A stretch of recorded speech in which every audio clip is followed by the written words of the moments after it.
The Gulf War, known as Operation Desert Storm, unfolded from August 1990 to February 1991, marking a critical conflict driven by Iraq's invasion of Kuwait under Saddam Hussein's leadership. This war, involving a US-led coalition of 35 nations, aimed to liberate Kuwait and curb Iraqi aggression. Its significance lies in showcasing advanced military technology, multinational collaboration, and the geopolitical shifts of the post-Cold War era. This essay examines the war's origins, major events, strategies, and lasting impacts, offering a detailed account of its historical importance. The war's roots trace to economic and political tensions in the Middle East. Iraq, led by Saddam Hussein, emerged from the Iran-Iraq War with a massive military but crippling debt, particularly to Kuwait and Saudi Arabia. Iraq accused Kuwait of overproducing oil, depressing global prices, and harming Iraq's oil-dependent economy. Additionally, Iraq claimed Kuwait as historically part of its territory, viewing it as an artificial state created by colonial powers. On August 2, 1990, Iraq invaded Kuwait, swiftly occupying the oil-rich nation. The international community responded with condemnation, and the United Nations Security Council passed Resolution 6060, demanding Iraq's immediate withdrawal. Saddam's defiance, coupled with fears of further aggression towards Saudi Arabia's oil fields, prompted the formation of a broad coalition to counter Iraq's actions. The coalition, led by the United States, included nations like the United Kingdom, France, Egypt, Syria, and Saudi Arabia, amassing about 750,000 troops by January 1991. The U.S. contributed the largest share, deploying advanced weaponry such as precision-guided munitions, stealth aircraft, and naval forces. The coalition's strategy unfolded in two phases.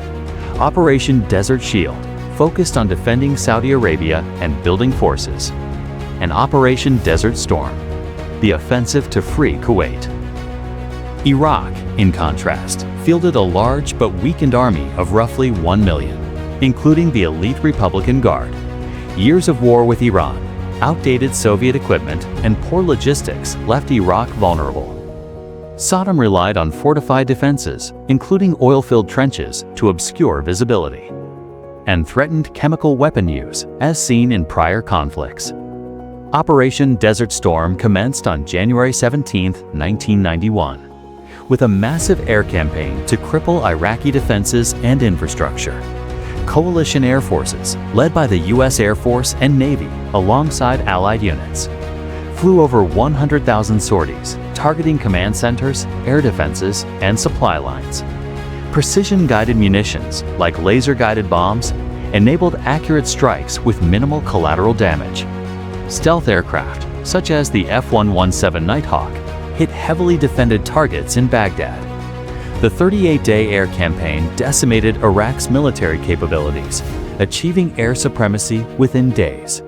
Iraqi air defenses, reliant on Soviet-era systems, proved ineffective against coalition technology and electronic warfare. Saddam attempted to disrupt coalition unity by launching Scud missiles at Israel, hoping to provoke retaliation and alienate Arab allies. Israel, urged by the U.S., refrained from responding, preserving the coalition's cohesion.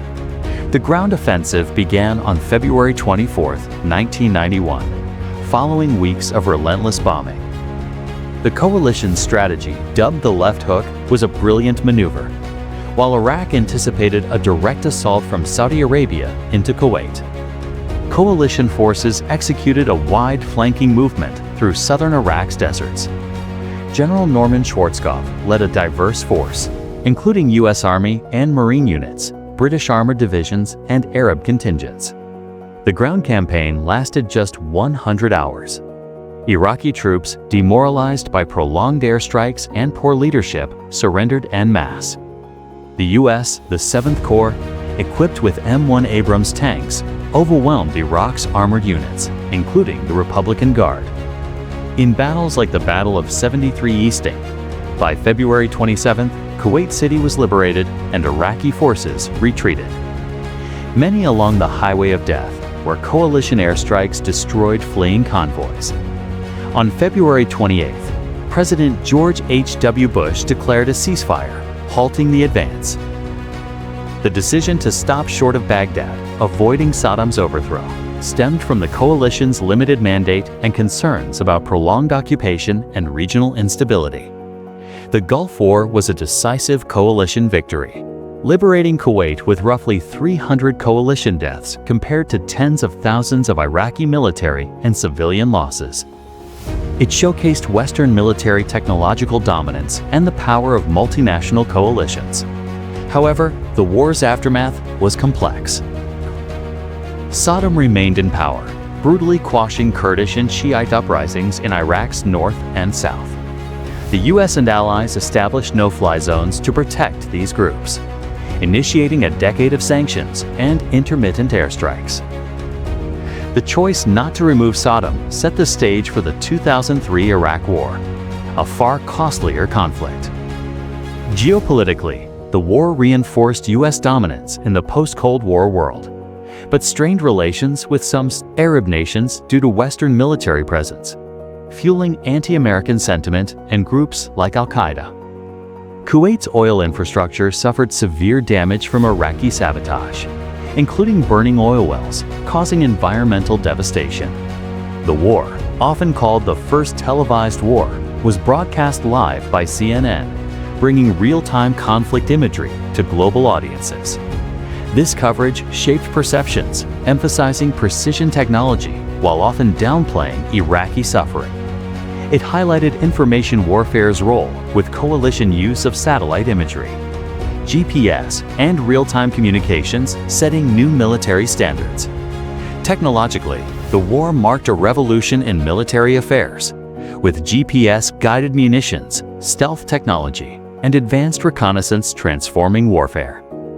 These innovations influenced global military doctrines, prioritizing speed, precision, and overwhelming force. The Gulf War's legacy is multifaceted. It demonstrated the effectiveness of coalition warfare, but exposed the limits of military intervention. The decision to leave Saddam in power led to prolonged regional instability, while the war's environmental and economic impacts lingered in Kuwait.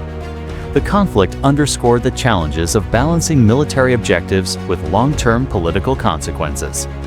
It remains a key study in modern warfare, illustrating the interplay of technology, strategy, and geopolitics. The Gulf War's outcomes continue to influence US foreign policy and Middle Eastern dynamics, reflecting the complexities of international intervention.